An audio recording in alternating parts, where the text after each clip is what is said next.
Jadi kalau ada uang salah transfer ke rekening Anda dan kemudian mereka minta untuk dikembalikan, ditransfer ulang, Anda jangan lakukan dulu.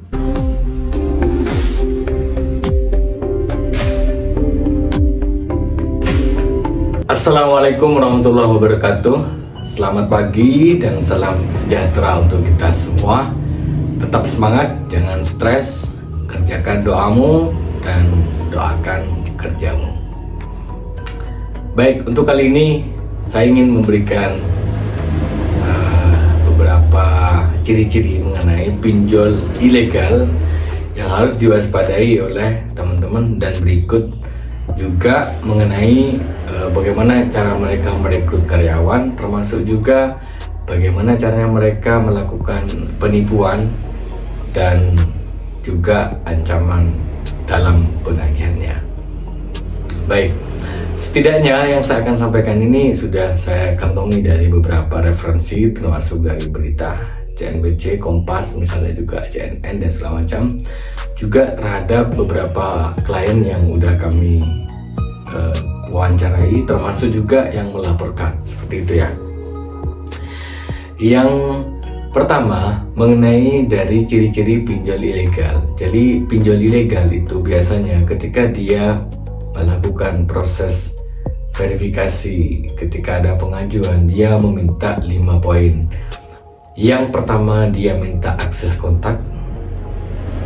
Yang kedua, dia juga minta akses storage, galeri, termasuk juga riwayat panggilan, dan tentu juga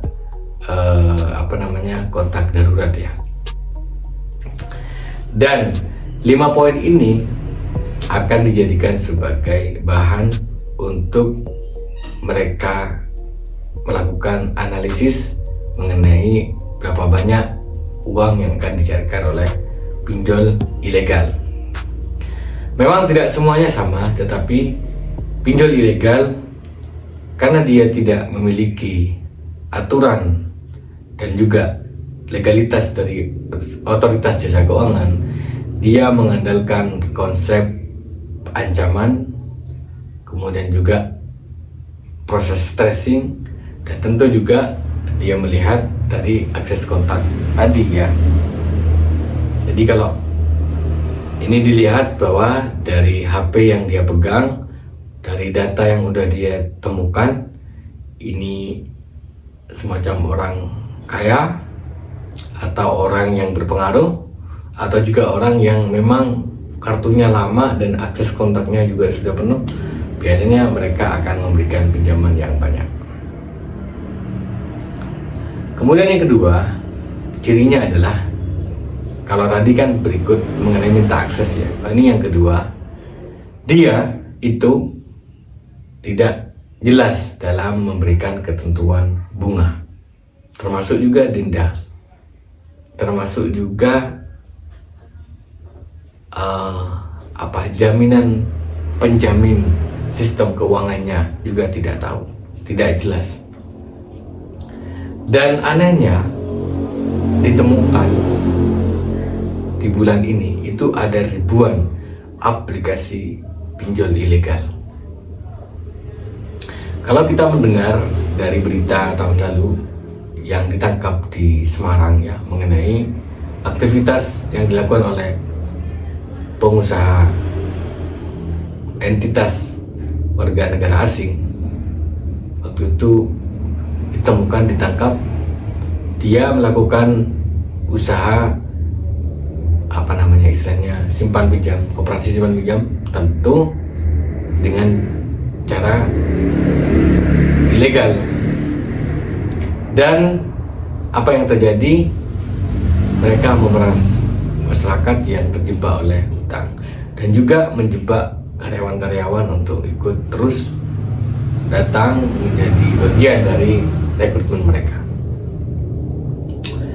Pinjol ilegal tentu meresahkan karena mereka berinisiatif mengancam, mengata-ngatai, bahasa-bahasa bukan bahasa manusia, bahasanya sudah di luar nilai norma dan etika ya, dan bahkan menakut-nakuti. Padahal sebetulnya pinjol ilegal itu, dia kalau kita laporkan, dia akan ditangkap dan dibubarkan oleh pihak atau jasa keuangan. Jadi pinjol ilegal itu aktivitas usaha keuangan yang kadang-kadang juga bagian dari cara mereka untuk money laundering. Makanya tidak heran banyak sekali pinjol ilegal itu berkaitan dengan judi online, pinjaman online, judi online. Karena itu kita sebagai warga negara Indonesia tentu punya kewajiban untuk bagaimana caranya mengantisipasi bahaya dari pinjaman ilegal dan judi online itu sendiri. Karena dari ribuan aktivitas pengusaha pinjaman online, hanya 98 yang diterima sebagai yang sudah sah oleh otoritas jasa keuangan. Jadi sekarang ini ada satuan gabungan untuk memberantas pinjol ilegal. Dengan cara apa? Dengan cara melaporkan kalau kita melihat itu. Baik, bagaimana cara pinjol ilegal itu melakukan operasi? Yang pertama, mereka itu tentu melakukan rekrutmen ya. Banyak sekali teman-teman yang bingung pekerjaan, mulai dari fresh graduate bahkan yang sudah berpengalaman, itu terjebak dengan rayuan mereka. Jadi kalau Anda masuk bekerja di aktivitas pinjaman ilegal, maka Anda juga akan ditangkap. Jadi eman ya. Jadi buat teman-teman yang tahu, yang nonton ini sekarang, dia kerja di perusahaan aktivitas jasa keuangan yang ilegal, saya kira kalian segera undur diri atau jangan dilanjutkan seperti itu ya. Miris sekali ketika kita melihat video bagaimana anak-anak muda itu membentak melalui HP, menakut-nakuti, mengancam dan segala macam, berbohong. Padahal jelas itu mereka sudah melanggar, mulai dari anggaran, melanggar aturan ITI, juga melanggar ya aturan di dalam aktivitas keuangan seperti itu. Setelah mereka melakukan rekrutmen, mereka ada yang dijadikan sebagai asisten manajer, ada yang dijadikan sebagai marketing, ada juga yang dijadikan sebagai petukang tagih dan segala macam. Mereka akan melakukan target lending. Target lending itu adalah target bagaimana uang dalam sehari sudah bisa keluar. Contoh katakanlah mereka dalam sehari harus mendapatkan 100 akun peminjam dengan ketentuan pinjaman 1 jutaan. Dalam 1 juta, kalau mereka ambil bunga 5%, berarti mereka dapat untung berapa? Kalau 5%, 500 ribu ya kan? 50 ribu. 50 ribu kali 100, berapa sudah itu? Lain lagi mereka iming-iming namanya ada potongan administrasi.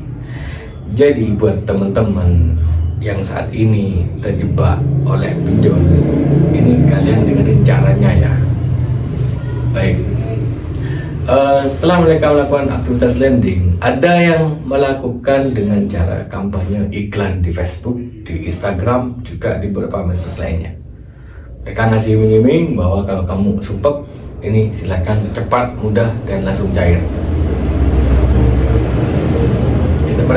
Mereka kita yang nggak tahu, nggak ngecek, mereka hanya membutuhkan KTP kamu, selfie wajah kamu, aktivitas kontak kamu, akses kontak kamu, aktivitas log panggilan kamu, storage kamu, galeri kamu, dan kondar kamu. Itu yang akan mereka pegang. Begitu kamu telat 1 kali aja, mereka akan hajar habis-habisan. Dan kalau kamu nggak punya mental, kamu akan panik, takut, bahkan ada yang sampai melakukan tindakan bunuh diri. Jadi mereka ini memang menjebak kalian masuk dalam perangkap mereka, kemudian mereka juga akan ngasih saran untuk pinjam ke perangkap mereka lagi, terus begitu. Jadi Anda akan diputar dalam aktivitas pinjol yang akhirnya kalian seolah-olah terjebak pada lubang tutup lubang dan miris banget kalau kita lihat beberapa kabar dari teman-teman saya yang akhirnya gak kuat dengan kondisi seperti itu, padahal caranya kalau tahu itu gampang gitu ya teman-teman. Karena mereka nggak punya kekuatan hukum dan mereka juga nggak punya preman. Mereka juga meskipun punya preman apa yang mau diandalkan? Uang mereka itu hanya aktivitas pinjaman tidak sampai 100 juta,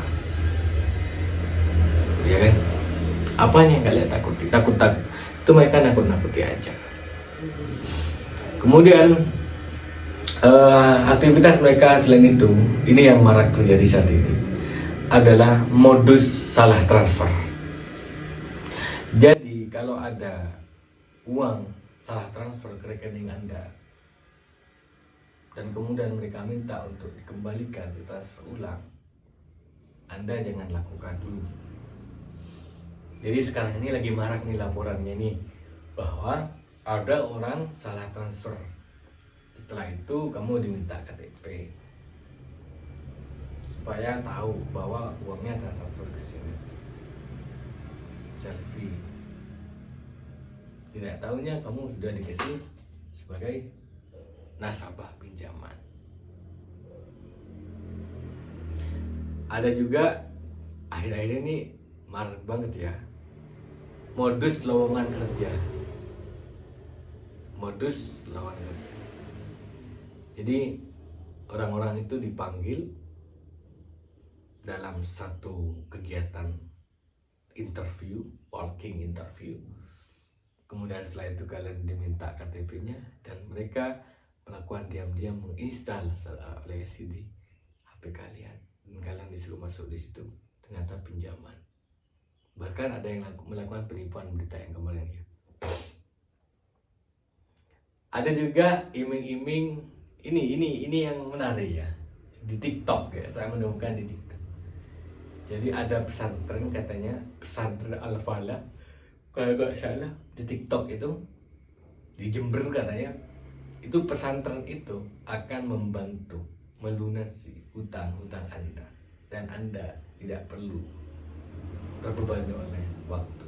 Banyak yang komen bahwa ini adalah aktivitas pesantren, dia sudah mau menipu ke sana ya, dan meminta teman-teman untuk mengunjungi dia, dan akhirnya juga kalian akan diarahkan ke pinjol. Jadi saya kira modus-modus yang pada akhirnya meminta KTP atau minta transfer uang, modus tantangan, modus selfie, jangan kamu hiraukan.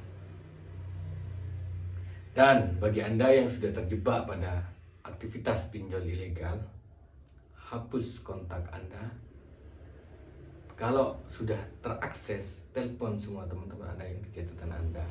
Hapus semua foto dari Anda. Matikan medsos Anda supaya tidak panik. Dan kalau disampaikan kepada teman-teman bahwa kamu tertipu oleh pinjol ilegal, mereka akan memaklumi dan mereka tidak akan. Dan salah satu cara yang bisa kalian lakukan untuk menghindari ancaman atau takut-takut dari pinjol adalah coba kamu istilahnya install Truecaller atau telepon yang bisa mengidentifikasi aktivitas keluar masuknya telepon. Itu ada nama-nama binatang yang akan keluar kalau itu adalah penagih dan segala macamnya. Dan terakhir, ini penting, tolong jangan ditutup dulu. Ingat, pinjol ilegal itu yang kerja anak-anak muda. Ya, itu pesan saya. Jadi Anda nggak usah takut.